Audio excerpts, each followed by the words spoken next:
நல்ல ஒரு கேள்வி. கம்பெனியில் உள்ள பொருள்களை கம்பெனிக்கு தெரியாமல் எடுத்து செல்வதை பற்றி மார்க்கம் என்ன சொல்கிறது?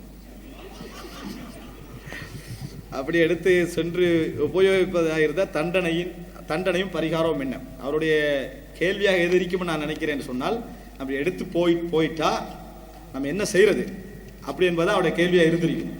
அதாவது இப்படித்தான், இதில் 2-3 விஷயங்கள் நம்ம தெரிஞ்சுக்கணும். ஒன்று, சில பொழுதுகளில் அது நம்ம தெரியாமல் தான் எடுத்துகிட்டு போவோம்.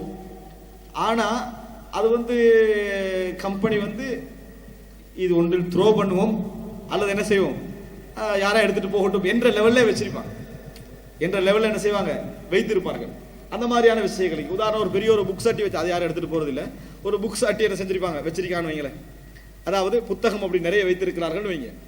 அது அதில் ஒரு ஆள் எடுத்துகிட்டு போகிறாரு.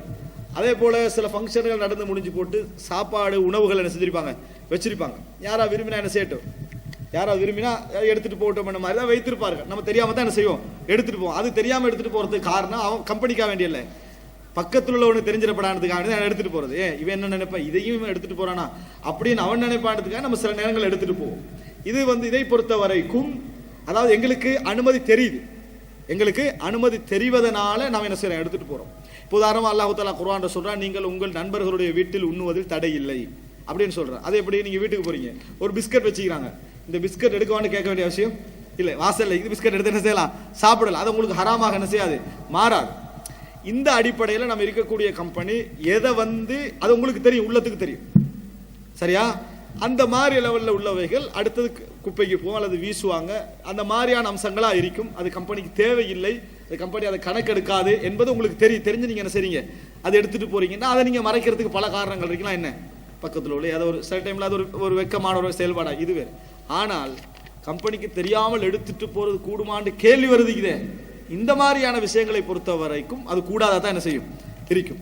அந்த மாதிரி விஷயங்கள் ஒரு சாதாரண ஒரு ரியால் பெறுமதியாக இருந்தாலும் சரி, ஒரு ரியால் பெருமதியுடைய விஷயமாக இருந்தாலும் நாளை மறுமையில் அது பெரும் தண்டனையாக என்ன செய்யும், அது திருட்டு தான். அது திருட்டு என்பதை நம்ம என்ன செய்ய வேண்டும், புரிந்து கொள்ள வேண்டும்.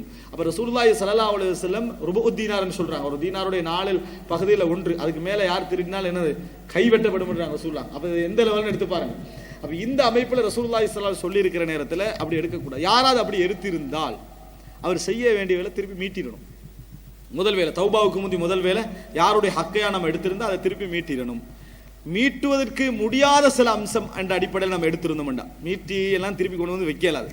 உதாரணமா இப்படி வைங்களேன், ஒரு ஆஃபீஸில் ஒரு தேன் பொட்டில் வைங்களேன், தேன் பொட்டில் வியாபாரம் பண்ணிடுவீங்களேன். அந்த தேன் பொட்டில் வைக்கிற இடத்துல ஒரு கால்வாசி இருக்குது, இது இப்போ யூஸ் ஆகும்னு நம்மளுக்கு நல்லா தெரியுது. அப்படி எடுத்து நம்ம என்ன செஞ்சிட்டோம், கொண்டு போய் குடிச்சாச்சு. இப்போ அந்த கால்வாசை கொண்டு அங்கே வைக்கலாமா, வைக்க முடியாது. கால்வாசை கொண்டு அங்கே வைக்க முடியாது. அப்போ இதில் உங்களுக்கு மன ரீதியாக ஒரு சங்கடங்கள் இருக்குது. திருப்பி வச்சா யார் எடுத்தான்னு என்ன செஞ்சு கன்ஃபார்ம் ஆயிரும். ஏற்கனவே சந்தேகத்தில் இருப்பாங்களே, கால்வாசி வந்திருக்குது விளங்கிட்டானே, இந்த மாதிரியான ஏதாவது வரும். அப்படி என்று இருந்தால் ஒன்றில் நம்ம சொல்லி ஹலாலாக்க முடியும் என்றால், இப்போ நான் பல சூழல்கள் இருக்கு, அதை சொல்ல முடியாது, அதாவது ஹலாலாக்க முடியும். உதாரணமாக சில நேரத்தில் யார்கிட்ட எடுத்தோம் அந்த ஆள் காணாமல் போயிருப்பார், எங்கேன்னு தெரியாது, எந்த இடத்துலன்னு தெரியாது. இப்போ என்ன செய்வது? இந்த மாதிரியான கட்டங்களாக இருந்தால் உங்களோட உள்ளங்கள் அல்லாஹ் தஆலா அறிந்தவன், நம்ம உங்கள் உள்ளங்களை அல்லாஹ் தஆலா அறிஞ்சவன். நம்ம தௌபா செய்யணும், யாரெல்லாம் இப்படி ஒரு தவறு செஞ்சுட்டேன், அல்லாஹ் இடத்துல பாவ மன்னிப்பு தேடி மன்றாடணும். இரண்டாவது விஷயம், நம்ம இயன்ற அளவுக்கு அந்த அளவுக்கான விஷயங்களை தர்மங்கள் செஞ்சிடணும். பொதுவாக மக்களுக்கு கொண்டு போய் சேர்ற மாதிரி தர்மங்களை செஞ்சிடணும். என்றைக்கு அந்த உரிமை உங்கள்கிட்ட திருப்பி கோரப்படுகின்ற ஒரு சந்தர்ப்பம் வந்தால் திருப்பி என்ன செஞ்சிடணும், அதை கொடுத்துடணும். இதுதான் சுருக்கமான அதுக்குரிய பதில்.